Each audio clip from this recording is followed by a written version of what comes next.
बिस्मिल्लाहिर्रहमानिर्रहीम। अस्सलाम वालेकुम नाज़रीन, मैं हूं इरफान हाशमी और आपको प्रोग्राम में खुशामदीद कहता हूं। तारीफ़ ही उस रब्बुल इज़्ज़त के लिए जिसकी तरफ हम सबको लौट कर जाना है और जिसके हुजूर हम सबको एक दिन पेश किया जाएगा। दोस्तों, आज 28 अक्टूबर है, दिन है मंगल का और आज की हमारी ये दूसरी वीडियो है। 4 खबरों पर तफसील से हम बात करेंगे। पहली खबर, धरना या मुलाकात। Sohail Afridi supreme court of Pakistan गए, बेज़मीर जजों की अदालतों में पेश होकर इनके ज़मीर को झंझोड़ रहे हैं और पाकिस्तान तहरीक इंसाफ के MNAs MPs बड़ी तादाद में इजहार यकजहती के लिए सुप्रीम कोर्ट ऑफ पाकिस्तान पहुंचे। क्या मनाजिर थे और सोहेल अफरीदी ने कोर कमांडर से मुलाकात के हवाले से क्या जवाब दिया और मीडिया उनको ट्रैप करने की कोशिश कर रहा था मगर वो उनके ट्रैप में नहीं आए। इसकी तफसील आपके सामने रखेंगे व्यूअर्स आज की इस नशिस्त के अंदर। और फिर अलीमा खान की गिरफ्तारी का ये मामला है। पुलिस वाले आते हैं, दस्तखत करवा कर चले जाते हैं लेकिन गिरफ्तार नहीं करते। वजह क्या है? और अगर कोई और होता तो उसको गिरफ्तार कर लिया जाता। वजह क्या है ये भी आपके सामने रखेंगे। और फिर 9 मई पार्ट 2 की साजिश तैयार की जा रही है। ये पैगाम हमें किसने दिया, इसका भी मुकम्मल हाल आपके सामने रखा जाएगा। और फिर अंसार अब्बासी साहब को जवाब दिया है शेख वकास अकरम साहब ने, ये भी मैं आपको बताऊंगा। और फिर जजेस की बगावत और 8 अफसर गिरफ्तार हो गए डकी के हवाले से, ये एक अपडेट है और ये भी तफसील आपके साथ हम शेयर करेंगे क्योंकि कुछ लोग ये ज़रूर बताते हैं कि डकी की जो अहलिया है, ख़ानदान के लोग हैं, उनसे कुछ लोगों ने पैसे जो हैं वो हथियाए और शर्त ये थी कि आपको रिहा करवा दिया जाएगा, आपके केसेस ख़त्म हो जाएंगे। और फिर कुछ लोग पकड़े गए। रकम कितनी है जी? $3 लाख की रकम है और इस पे क्या पेशरफ्त हुई ये भी तफसील आपके साथ हम शेयर करेंगे आज की इस नशिस्त में। लेकिन व्यूअर्स, जो सबसे इंपॉर्टेंट खबर है वो है सोहेल अफरीदी की इमरान खान से मुलाकात। आज मंगल है और मुलाकात का दिन है जिसमें ख़ानदान के लोग मिल सकते हैं, वकला मिल सकते हैं और सियासी क़यादत जाकर मिल सकती है। लेकिन इमरान खान को ये तमाम जो एक्सेस है उनके वकला, उनके ख़ानदान के लोगों से और फिर पार्टी वर्कर से नहीं दिया जाता। पाकिस्तान में सर आज एक लिस्ट जो दी गई, इसमें सोहेल अफरीदी का नाम है, Salman Akram Raja, senator Mishal Yousafzai, I don't know इनका नाम क्यों डाल दिया जाता है, फिर वकील उज़ैर भंडारी साहब हैं और फिर एडवोकेट हसनैन को भी इसमें शामिल किया गया। और बताया जाता है कलीमा खान और जो बाकी बहनें हैं उन्हें नाके पर, अडाला रोड के ऊपर जो नाका लगाकर ये बैठे हुए वहाँ पर रोका गया और वहीं पर अलीमा खान के नाकाबिले ज़मानत वारंट गिरफ्तारी की तामील जो है वो करवाई गई और उसके बाद उनको गिरफ्तार नहीं किया जाता। अब ये मामला क्या है ये मैं आपको आगे चलकर एक्सप्लेन करता हूँ। लेकिन पाकिस्तान के अंदर ये इख्तियार पाकिस्तान में फ़र्द वाहिद के पास है कि अडाला के दरवाजे कब खुलेंगे, कितनी देर के लिए खुलेंगे और कब कब इसको खोला जाएगा और मकसद क्या है, पैगाम अंदर भेजना। हमने इससे पहले इस अडाला के दरवाजे मुतअद्दिद बार खुलते हुए देखे, कोई ऑर्डर नहीं है। सोहेल अफरीदी पाकिस्तान की एक अदालत के चीफ जस्टिस को जाकर जगा रहे थे कि भाईजान उठ जाएं, ये आपकी अदालत है, आप चीफ जस्टिस हैं। ऐसा लगता ही है कि इनके फैसलों के बाद शायद इन्हें भी अभी तक यकीन नहीं आ रहा कि ये चीफ जस्टिस बन गए। अगर आप मेरिट पर आए होते और नीचे से बाकायदा आपका जो टर्न है उस पर आपको ये कुर्सी मिलती तो शायद आप अपने फैसलों को अमल दरामद करवाने का हौसला भी रखते, आपकी क्रेडिट होती क्योंकि आपको नीचे से उठाकर प्रमोट किया गया, कवानीन को चेंज किया गया, आइन में तरमीम की बात हो रही है। तो शायद उनको भी यकीन नहीं है कि यार मैं चीफ जस्टिस बन गया हूं तो लिहाजा वो अपने फैसले के ऊपर अपनी रिट को कायम नहीं कर सकते। और अडाला के सुपरिटेंडेंट ने अदालत में खड़े होकर कहा कि मेरे पास लिस्ट नहीं है। भाईजान ये लिस्ट गई, उसी वक्त दे दी गई, लेकिन ये मुलाकात नहीं हुई। और एक SHO, एक सुपरिटेंडेंट सुप्रीम कोर्ट और इस्लामाबाद हाई कोर्ट के चीफ जस्टिस से ज़्यादा मजबूत आपको नज़र आता है। माजी में पाकिस्तान तहरीक इंसाफ जब उनकी हुकूमत थी, इन्होंने कभी भी नवाज शरीफ से मुलाकात के लिए ये रास्ते कभी बंद नहीं किए। एक लंबी पलटून थी, एक लिस्ट थी जो नवाज शरीफ से मिलती और सिर्फ उनके पार्टी के वर्कर्स नहीं, यहाँ पर ये सहूलत दीगर जमातों को भी थी।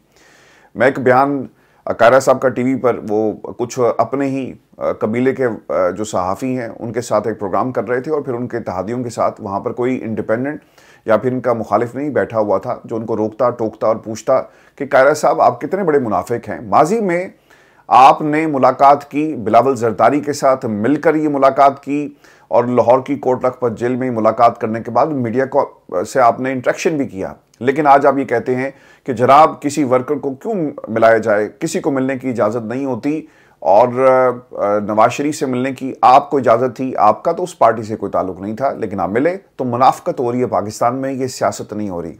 पहले डंडे की सरकार थी, अब ये धंधे की सरकार है। मैं आपको व्यूअर्स ये खबर दे दूं कि आज अलीमा खान ने जो गुफ्तगू की और वो क्या कहती हैं। और रीमा खान की गुफ्तगू वो ये कहती हैं कि जितने मर्जी मेरे वारंट निकालने हैं तुम निकालो, और जेल में डालना है तुम डालो, हम सब ट्रेंड हैं। बहनों को भी जेल में डाल देंगे तो हमारे बच्चे आएंगे, हम फैमिली अपने भाई के लिए खड़े रहेंगे। और इसके पहले ख़ानदान के साथ ये जुल्म हो चुका है।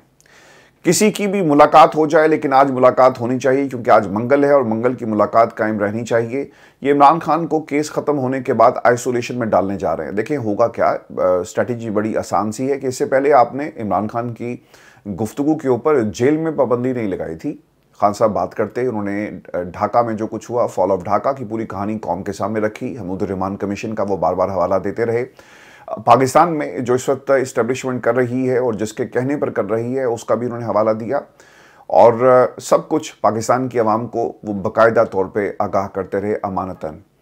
जब ताकतों को ये एहसास हुआ कि इमरान खान का पैगाम बाहर आ रहा है और एक तहरीक में कन्वर्ट हो सकता है, लिहाजा इस पैगाम को रोको। इब्तदाई तौर पर आपने जेल में जो समात थी से शिफ्ट किया मर्जी के जजेस लगाकर, और जो पब्लिकली जो ट्रायल है, आम आदमी जाकर इस ट्रायल को नहीं देख सकता, वहाँ पे कंट्रोल एनवायरनमेंट था क्योंकि जजों के करतूत सामने ना आए।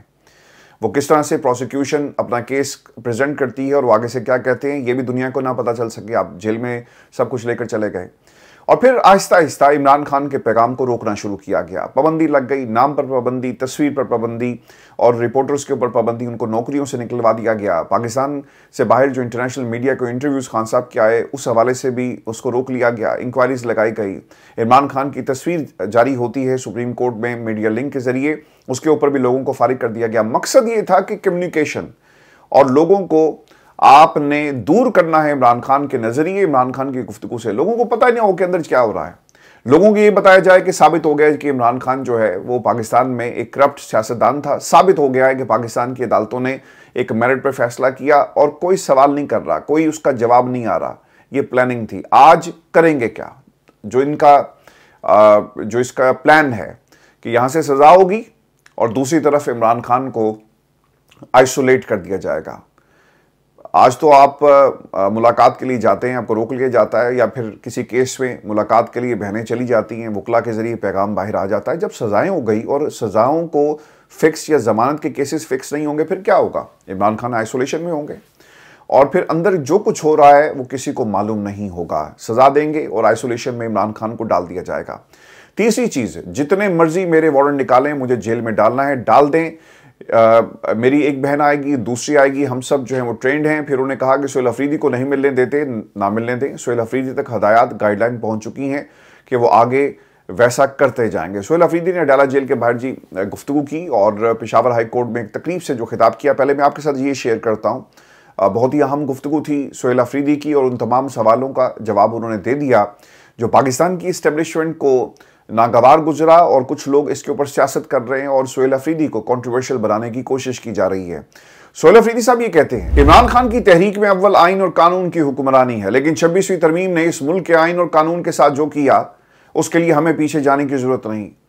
कुछ दिन पहले जो मेरे साथ हुआ वह सबके सामने है। इस्लामाबाद हाई कोर्ट के 3 जजेस ने इमरान खान से मुलाकात करवाने का हुक्म दिया, लेकिन अदालत का हुक्म हवा में उड़ा दिया गया।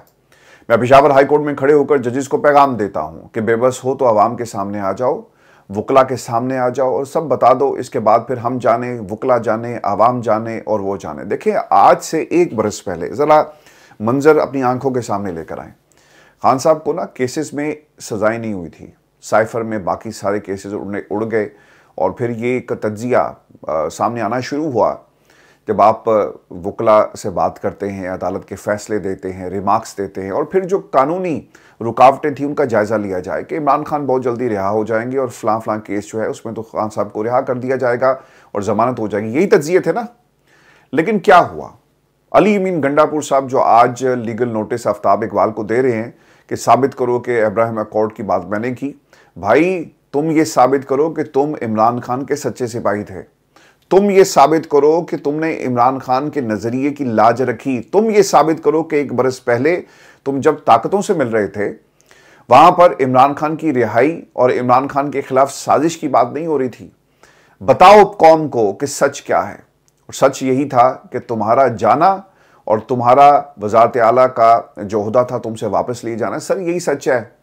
इमरान खान अगर ये सब कुछ ठीक कर रहे होते तो इमरान खान को क्या जरूरत पड़ी थी कि अपनी हुकूमत में अपने वज़ीर आला को घर भेजते। सर इससे तो हुकूमतें कमज़ोर होती हैं, लेकिन जब उन्हें ये पता चला कि ना ये कबायलियों का है, ना ये हमारा है, ना पाकिस्तान की आवाम का है, ये किसी और को प्यारा हो चुका, तो इमरान खान ने फौरी तौर पर ये इंस्ट्रक्शंस दी कि इसको हटाओ, इस्तीफा दो। अगर आप इस्तीफा न देते, आपको भी मालूम था कि आपकी सियासत खत्म हो जानी थी। और जब इमरान खान को इस बात का एहसास हुआ कि अली मीन गंडापुर को जूते दिखाए जा रहे हैं और पाकिस्तान की आवाम, KPK की आवाम अली मीन गंडापुर के साथ नहीं है, तो उन्होंने कहा कि लोगों की राय का एहतराम करते हुए इसको अलग करो। ना आपने इमरान खान का मुकदमा लड़ा, बल्कि आप पार्टी में रहकर आप पार्टी को कमज़ोर करते रहे और आपके फैसले इसकी आपको गवाही देंगे।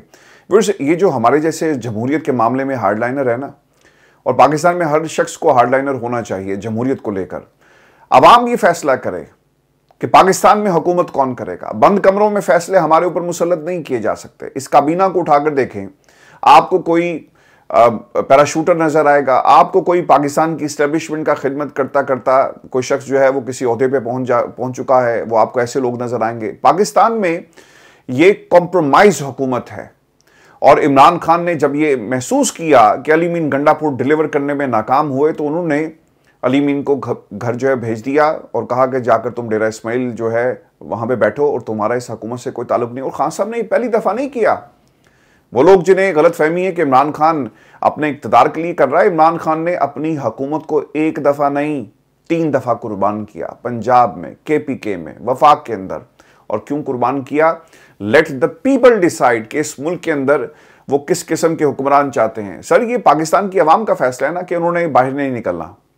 आज हम ये बार बार कहते हैं कि 2-3 लाख लोग अगर कॉन्स्टिट्यूशन एवेन्यू पर जाकर बैठ जाएं, तो मुल्क के अंदर किसी के अंदर जरूरत नहीं होगी कि वो 26वीं तरमीम या 27वीं तरमीम लेकर आए। 26वीं तरमीम रिवर्स होगी और किसी को जरूरत नहीं होगी कि वो पाकिस्तान की आवाम की मर्जी के बगैर कुछ कर सके। यही हमारा जो एनालिसिस है फॉर द लास्ट 2 ईयर्स, यही हम बात करते रहे। तो पाकिस्तान की आवाम को फैसला करने दें। आप चाहते हैं कि आपके हुक्मरान करप्ट हों, तो यह आपका फैसला है।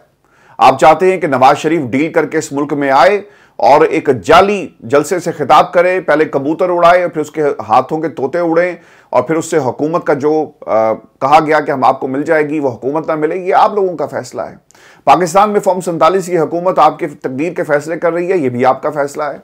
पाकिस्तान में आपने नवाज शरीफ की हुकूमत देखनी है, उसकी बेटी की हुकूमत देखनी है, ये भी पाकिस्तान की आवाम का फैसला। लेट द पीपल डिसाइड, ये इमरान खान कहते हैं कि आवाम की सपोर्ट के बगैर कोई पार्लिमान, कोई डेमोक्रेसी जो स्टैंड नहीं कर सकती। या तो वो डिक्टेटरशिप है या फिर फर्द वाहिद की हुकूमत है, जैसा कि पाकिस्तान में आज हो रहा है। ये हुकूमत पाकिस्तान की आवाम की चॉइस नहीं है, लेकिन जुल्म और जबर के खिलाफ खड़ा होना ये पाकिस्तान की आवाम की चॉइस है। मैं व्यूअर्स आपको ये खबर भी दूं, जो सोहेल अफरीदी साहब ने बात कही, वो ये कहते हैं कि मैं पेशावर हाई कोर्ट में खड़े होकर जजेस को पैगाम देता हूं कि या तो डट जाओ या फिर हट जाओ।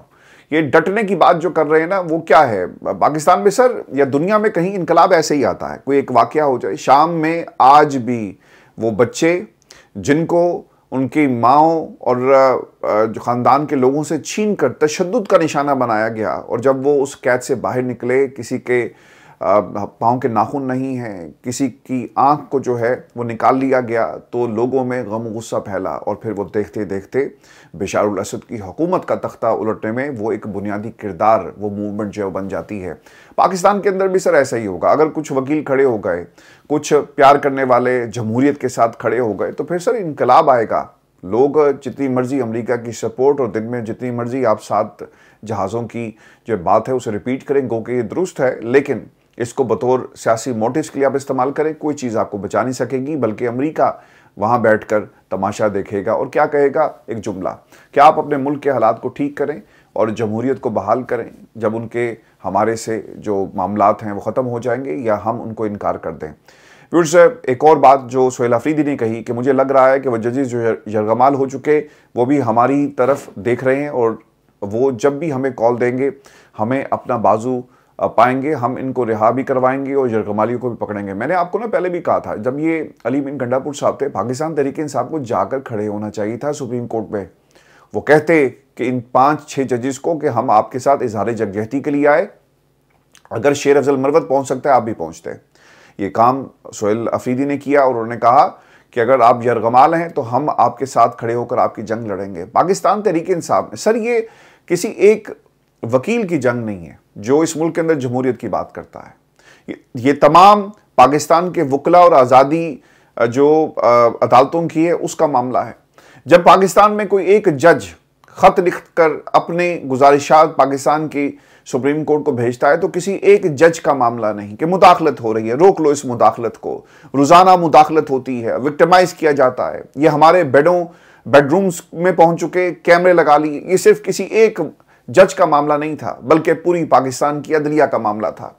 तो ये जंग सिर्फ सोहेल अफरीदी की नहीं है, इमरान खान की नहीं, बल्कि हर पाकिस्तानी की है। आज से 30, 35, 40, 50 यार इतनी जिंदगी है ना, हम तो चले जाएंगे, लेकिन आने वाला कल कैसा होगा। आज 2025 की तारीख को जब 30, 35 या 40 बरस के बाद लिखा जा रहा होगा या पढ़ाया जा रहा होगा तो क्या उसमें पाकिस्तान में क्या लिखा जाएगा कि जनाब सारे के सारे सरेंडर कर चुके थे निज़ाम के आगे, और अगर आपने आज कुछ ना किया तो ऑब्वियसली इसका एक नतीजा जो है वो 27वीं तरमीम की शक्ल में हमारे सामने है, और ये निज़ाम मुकम्मल तौर पर आज कॉम्प्रोमाइज़ हमें जो हो चुका है मुकम्मल तौर पे उनके कंट्रोल में चला जाएगा। मैं इरफान ज़िंदगी का एक जुमला देख रहा था कि ये एक जमात को लेकर आए 2018 में और हम पर मुसल्लत कर दिया गया, और देखें दो जमातें जिनकी बुनियाद पाकिस्तान की आवाम में है, इनकी वजह से वो जमात दोनों जो हैं वो मज़ीद मजबूत हो रही हैं। वो ये कह रहे थे कि हमारे जो ताल्लुकात हैं पाकिस्तान की इस्टेब्लिशमेंट के साथ वो मज़ीद मजबूत हो रहे हैं, और थैंक्स टू इमरान खान। बिल्कुल हम भी यही बात करते हैं कि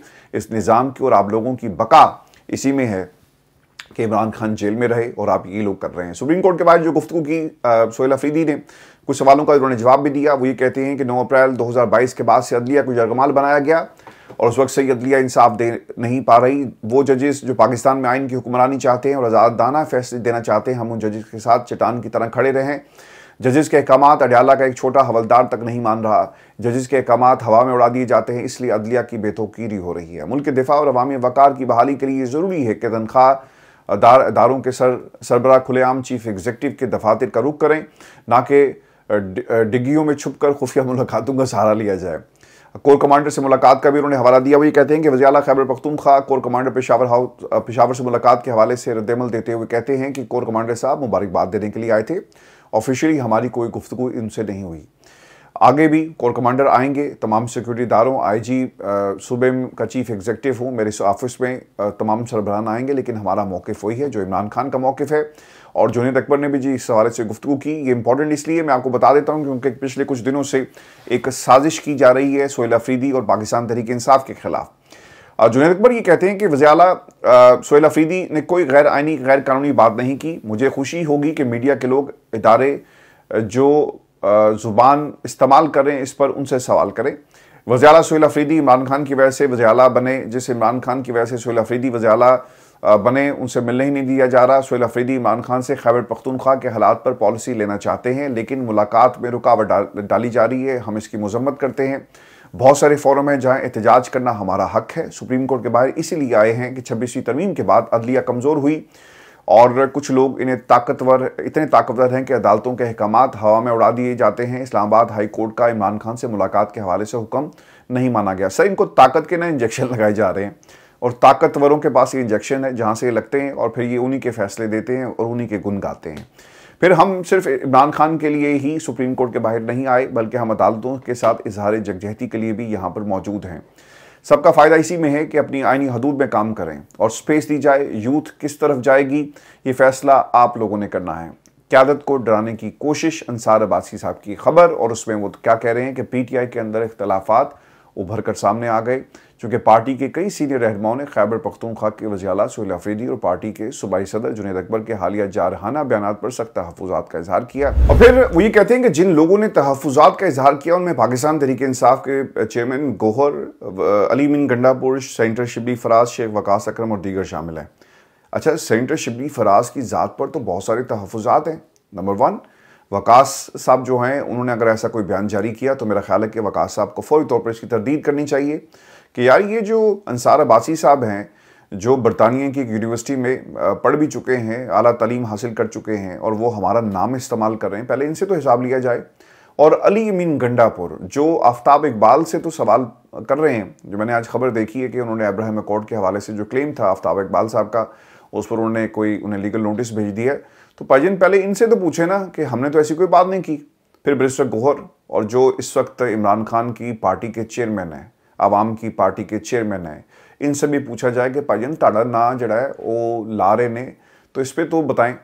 तो ये लोग पहले भी पार्टी को सर कमज़ोर कर रहे थे, आज भी कर रहे हैं, जिनमें ये जो नाम इन्होंने अपनी खबर के अंदर लिए। फिर खुसूसी तौर पर अली गंडापुर ने खबरदार किया कि वज़ीर आला और पार्टी के सूबाई सदर की इश्तियाल अंगेज़ी पर मबनी बयानात पार्टी की वाहिद हुकूमत के लिए ख़तरा बन सकती है। सर हुकूमत आनी जानी चीज़ है। शेख वकास साहब ने एक बात कही और ये अंसार अब्बासी जैसे लोगों के लिए है कि अगर हुकूमत जाती है तो चली जाए, लेकिन हम पीछे नहीं हटेंगे। शेख साहब ने तो बयान दे दिया, लेकिन बाकी लोग भी इसके ऊपर रद्द-ए-अमल दें। और फिर एक और बात उन्होंने कही कि तशवीश बढ़ती जा रही है कि मिलिट्री इस्टेब्लिशमेंट को हदफ बनाने के लिए खुलकर इश्तियाल अंगेज़ बयानात देने से अदम इस्तेहकाम पैदा हो सकता है और मुमकिन तौर पर 9 मई जैसी सूरत हाल दोबारा पैदा हो सकती है।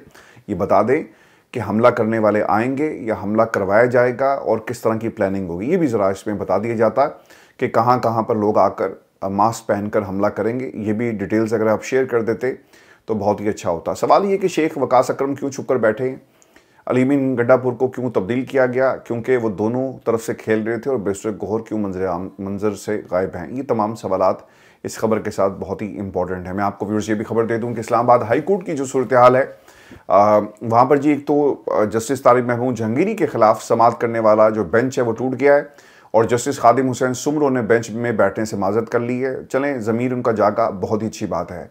फिर चीफ जस्टिस सरफराज डोगर, खादिम हुसैन सुमरो ने आज इस्लामाबाद हाई कोर्ट बार की केस में फरीक बनने की मुतफरिक दरख्वास्त समाअत के लिए मुकर्रर थी। खादिम सुमरो को सिंध हाई कोर्ट से लाया गया था, तो उन्होंने कहा कि भाईजान मैं तो नहीं बैठ रहा, आप जाने और आपका काम जाने। तो एक तरह से ये जजेस में एक बगावत हो गई और एक बागी जज जो है वो सामने आ गया।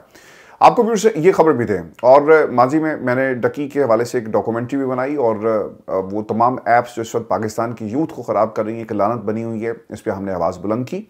लेकिन मैं ये समझता हूँ कि जो शख्स इस वक्त जेल के अंदर है उसके साथ जुल्म नहीं होना चाहिए। अगर उसने गलती की है तो आप उसे पकड़ें, अगर उसने पाकिस्तान का कानून तोड़ा और वाकई तोड़ा है तो उसको भी पकड़ें, और जिसने आज भी इस कानून का पास नहीं रखा और तोड़ा जा रहा है, और जो लोग अंसार अब्बासी साहब ने जो दावा किया कि पाकिस्तान में ऐसी ऐप्स जो बेटिंग ऐप्स हैं इनकी तशहीर होती है, तो आप उन लोगों के ख़िलाफ़ भी कार्रवाई करें, उस पूरे मीडिया सेल के ख़िलाफ़ कार्रवाई करें, उस पूरी जो मार्केटिंग कंपनीज़ हैं जो इन लोगों को उसके अंदर शामिल करवा रही थी उनके ख़िलाफ़ आप जो है वो पूरी कार्रवाई करें। सिर्फ डकी के ख़िलाफ़ क्यों? डकी ने जो कुछ किया बिल्कुल उससे उस सवाल पूछा जाए, लेकिन ये कौन सा मजाक है?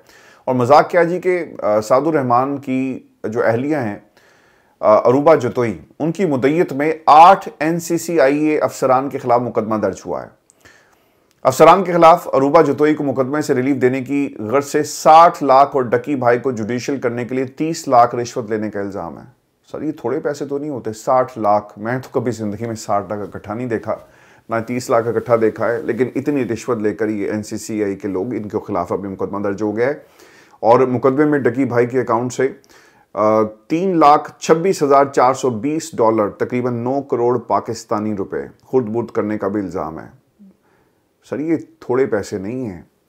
आज मैंने जी जो इशफाक है गालबन, ये इमरान रियाज के भी वकील थे, ये जो दूसरे साहब हैं जनरल साहब, उनके भी जनरल फैज़ के भी ये वकील हैं, और फिर और भी मुकदमात में आपको ये जो आपके एक रजब बट नामी यूट्यूबर है, फैमिली व्लॉगर, उसके भी ये वकील हैं। तो मुझे नहीं समझ में आता कि इन्हें क्या ऐसे केसेस की पैरवी करनी चाहिए या नहीं करनी चाहिए, लेकिन पता ये चला है कि एडिशनल डायरेक्टर सरफराज चौधरी, ये जितने भी लोग आज पेश किए गए हैं कचहरी में, उनके साथ साथ ये चलते हुए आ रहे थे। तो ये भी एक सर बड़ी अनफॉर्चुनेट चीज़ है कि पाकिस्तान में वकला जो हैं वो अपनी वकालत के पैसे लेते हैं।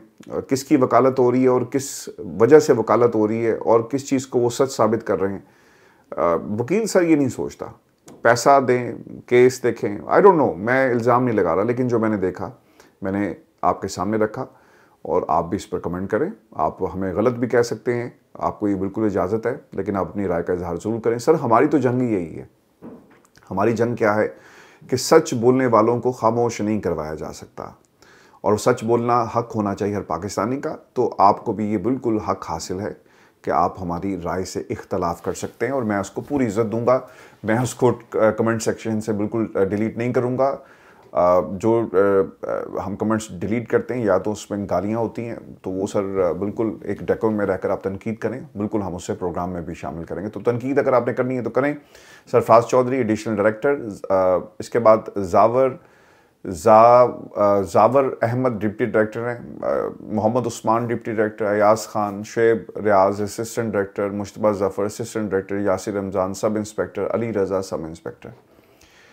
तो सर ये वो लोग हैं जो इस वक्त ये काम कर रहे हैं। कहानियाँ जब लोग सुनते हैं ना कि यार बड़े पैसे कमाता है, यार इनसे ज़रा पढ़ो, ये सुनते होंगे ना, अच्छा यार दे अकाउंट से ज़रा चेक करो यार 3 लाख रुपया उत्थे पे है। मैं अभी खैर इसका फैसला होना बाकी है, लेकिन इसी तरह की कहानियाँ बाहर आती होंगी ना, यार बड़ा पैसा कमा रहे हैं, बहुत पैसा इन्हें कमाया, ज़रा रगड़ा दे लाओ ना। तो sir this is exactly what is happening in Pakistan, और हम अपॉर्चुनिटी के तौर पर इन केसेस को बना लेते हैं। अपना ख्याल रखें। मैं आपसे ना रात को इंशाल्लाह दोबारा एक और वीडियो में आपसे मुलाकात होगी। इजाज़त दीजिए, अल्लाह ने के बाद।